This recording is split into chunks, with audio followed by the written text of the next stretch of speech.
Time for another Goblin Slayer video, this time focusing on what was missed in the manga from episodes 4 to 6. Don't worry, I won't be talking about that entire arc that was skipped over, since we're still not sure whether or not that will be making an appearance in the anime. This'll just be another simple overview of the smaller details and events that helped develop the world a little bit more. But first, this video is sponsored by Elsword, a free-to-play 2.5D side-scrolling action MMORPG featuring both PvE and PvP across 12 different customizable characters, each with their own classes. What's interesting about these characters is that each of their classes is like a path, one that represents a life choice, which, when chosen, affect the character's lore and how they play. And with the new Third Job Third Path update, that's 3 new class choices for each character, adding immensely to the game's story. With this update, they've also added new character icons, some really dope brand new character artwork, even new intros and skills to match the class that you've chosen. Speaking of which, the skill system has also become more streamlined, as you no longer need to choose between them since they're now automatically learned at certain levels. Combine all this with some balance changes and a heavy shift from pay to win to play to win, and I think that you could find yourself enjoying this game. So go ahead and try it out for free today through the link in the description. Now, let's get back to the video. Starting with episode 4, which adapts chapters 6 to 9 of the manga. The entire raid of the ruins was damn near spot on. As I've said before, aside from the missing arc, the anime has been adapting the source material pretty damn faithfully. But I noticed that in the manga, there was a much more significant focus on the High Elf Archer, as her encounters in the ruins lead her to the realization that these goblins are pretty heinous creatures. It was something that was much more prominent in the manga, as multiple panels were dedicated solely to her reactions. I think I just found the added detail in each of the panels when Archer let her emotions get the best of her to portray a path to despair that was easier to follow. Now enters the Ogre. The manga had built up the strength of the Ogre by showcasing 2 previous encounters that the Ogre was said to have. One against a knight with a near invincible shield, who then got made into a pancake by his own shield. Then a magical master who was outdone by a level of magic higher than his own. And to be honest, when you think Ogre, you don't really think a jacked up sorcerer supreme who can annihilate you from both long and close range. But having these 2 short scenes helped set the stage for what an ogre is like in the world of Goblin Slayer. Of course, by this point, you should just expect that every fantasy creature that they come across is going to be a much more sinister version than what we've typically seen in other media. If we look at the fight now, I'm not sure if you noticed, but Priestess actually used protection twice, on top of the heal and silence that she used prior to that. But if you remember, Priestess mentioned that she was limited to only using 3 spells. So how was she able to cast the second protection after already using 3 miracles? Well, what the anime failed to explain, but still implied with her significant exhaustion, was a concept called overcast. Priestess basically ran out of MP to put towards other miracles, but that doesn't mean that you still can't use them.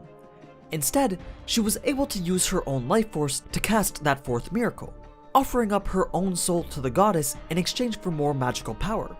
As you'd expect though, this is generally something that you don't want to do too often, as you're literally killing yourself. Which now brings us to the climax of the episode, the big reveal as to what the magic scroll was. Instead of showing Priestess's flashback with the witch, the manga actually showcased the whole interaction with her and Goblin Slayer, where he requests to make a portal to the bottom of the ocean. Though they don't explicitly state where he wanted to make the gate scroll, they just show that he wanted one, followed by the witch's reaction to the rather unusual request, leaving the reader wondering, where could a gate scroll lead that would make the witch so intrigued, as well as end the ogre fight in an instant? Aside from those few things, I think I'm more disappointed that they didn't animate the giant fireball getting cut in half like a piece of paper. That definitely would have been a pretty cool shot to see in action. Anyway, Ogre dies here and the adventure is over, right? Well, that's what it seemed like in the anime, but in the manga, Goblin Slayer is ready to go deeper. He wants to keep fighting the goblins. His party sees this and Dwarf says he wants to rest. Lizard Priest is worried about getting too tired if they go deeper, and High Elf Archer just says that she's out of arrows. But Goblin Slayer doesn't say anything until Priestess finally calls him out, and that's when he agrees to stop. I think there's 2 things to be noticed here. One is that Goblin Slayer's single-mindedness is fully solidified, and we get a strong idea that his mental state is dedicated solely to the slaying of goblins. And 2 is that Priestess may be gaining influence over Goblin Slayer, and not in the bad way. It could be the first hints that Goblin Slayer may be becoming more open to other people. Anyway, they exit the cave and the anime skips a short emotional sequence involving High Elf Archer thinking to herself how Goblin Slayer has been doing all these dangerous things by himself the entire time, adding further to the development that the entire Ruin Raid had toward High Elf Archer as a character. And as they close out the arc and episode with Archer's own personal description of an adventure, followed up by her saying that she'll take him on a real one, they show the 5 of them facing an abandoned temple, as if to foreshadow a new upcoming adventure, though I'm still a bit unsure as to the significance of this location. Then they finally end the chapter with the lines, "Otherwise, there may be no salvation for us," which you're free to interpret any way you want. Moving on to episode 5. This is where the chronology switches up a bit. The majority of this episode delves into the Goblin Slayer side story of Brand New Day.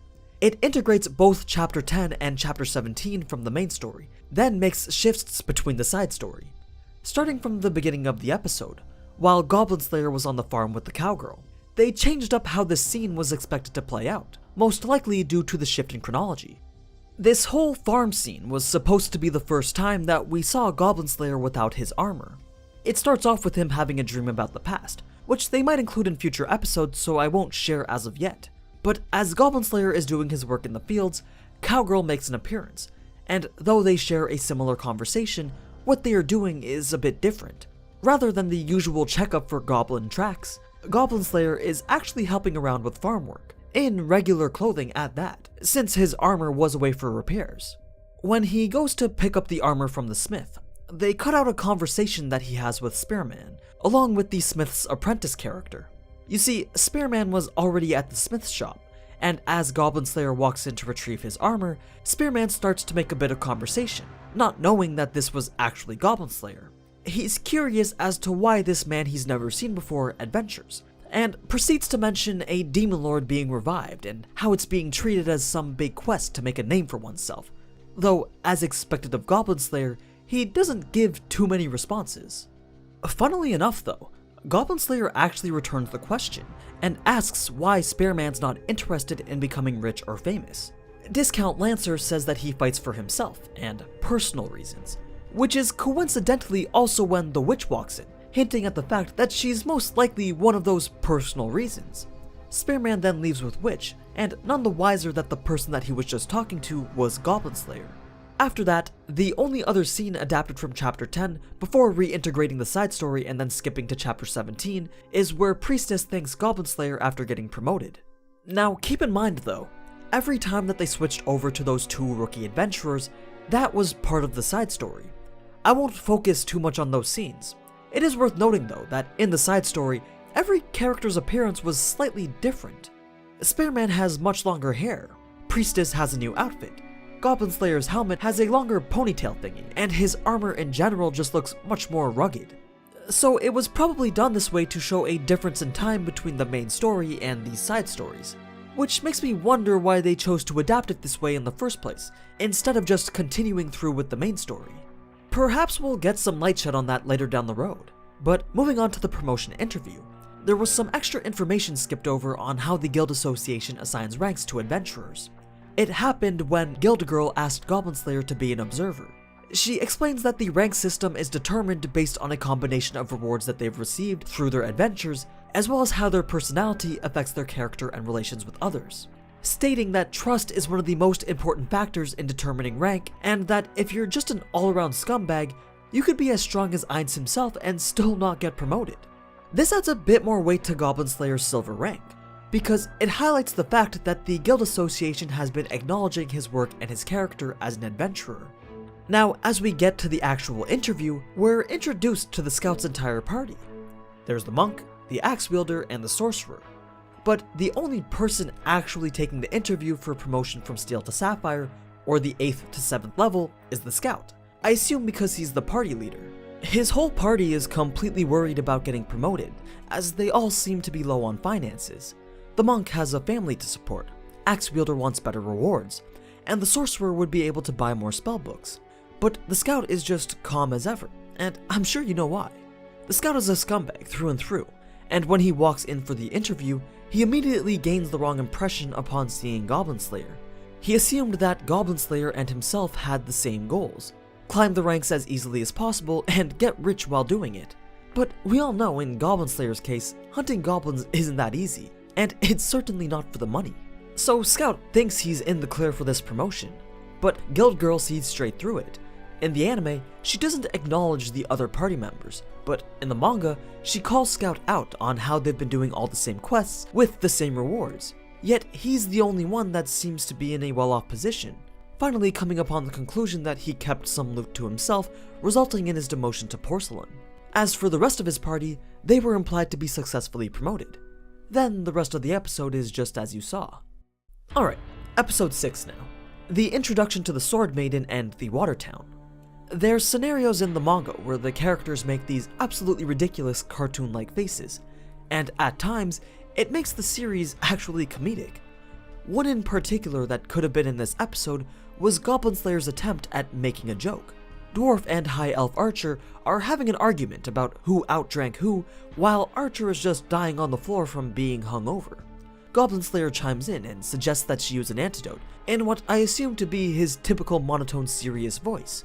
Everyone thinks he's serious until he says that it was supposed to be a joke, where just the fact that it was an attempt at one makes everyone go into shock and instantly clears Archer's hangover. On their way to see the Sword Maiden, Priestess is doubtful that there are goblins in the town. After all, it seemed like such a peaceful place. Goblin Slayer, on the other hand, comments on how the very atmosphere of the town gives away the presence of goblins nearby. He likens it to his own experiences with being in a town that had recently been attacked by goblins. There's a noticeable feeling that Goblin Slayer can easily pick up on by observing the villagers around him.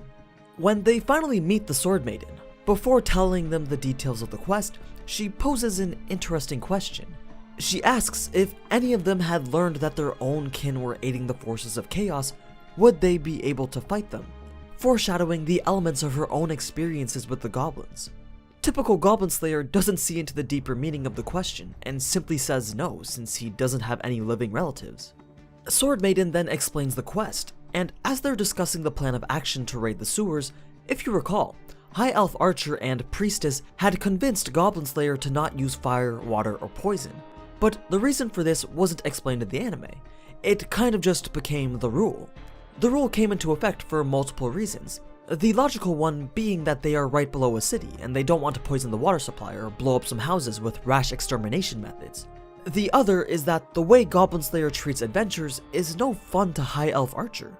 He kind of takes the most cautious and by default most boring method of eliminating every single goblin, whereas Archer is the type of person to run in and throw hands to experience the thrill of fighting. It's two opposite personalities experiencing the same adventure, though High Elf Archer is leaning towards the side of naivete. And this now brings us to the adventure. From when we're dropped right into the middle of them fighting, their raid had already been going on for 3 days with no signs of it coming to an end. When the rain starts, they decide to sit down and take a break. Goblin Slayer explains that he uses torches instead of lanterns because they double as a weapon and a light source. He also alludes to a person that he seems to be familiar with within the Water Town. This was actually the second time that he mentioned them, once when walking to the temple and talking about wheat, and again here while talking about grain and other food. It's a subtle way at leading into the events that ended episode 8, something that you probably wouldn't be able to pick up on unless you were already aware of what was going to happen. Of course, everyone else is more interested in who this mystery person might be. Then the ship comes, and after Goblin Slayer throws away his sword to kill the leader, High Elf Archer gets a little bit rattled that he just wasted his weapon when she's the one that should be taking the first strike and sniping the leader, which makes sense since she's the long-range attacker. But Goblin Slayer is probably still accustomed to fighting on his own, and most likely reacted as he normally would when fighting solo. So they take down the first ship, the alligator shows up, and then the second ship follows shortly. In the anime, the leader of the second ship points out the light with his grunts, but in the manga, they actually give him words, giving us a small insight into how the goblins think, as well as showing that they are capable of communication between each other. The leader points out the bright light, using it as a beacon to pinpoint the adventurers, who he assumes to be weak from the previous fight. In the anime, That was something that we just had to assume was being thought by the goblins. The manga, on the other hand, literally just spelled it out for us. And that brings us to the end of episode 6, and the last of what I could gather as being changed from the manga. I hope you guys found some interesting stuff and gained a little bit more knowledge into the world of Goblin Slayer. If I missed anything, then please do let me know in the comments, especially if you're a light novel reader. I'm sure there are plenty of minor world building details that are completely glossed over. But before I go, I'd like to thank Elsword once again for sponsoring this video. Sponsored videos like this really do help keep the content flowing at a semi-consistent rate, so feel free to try it out today with the link in the description. Anyway, as always, thank you so much for watching, and if you enjoyed this type of anime content, then you already know what to do. So, until next time, ciao!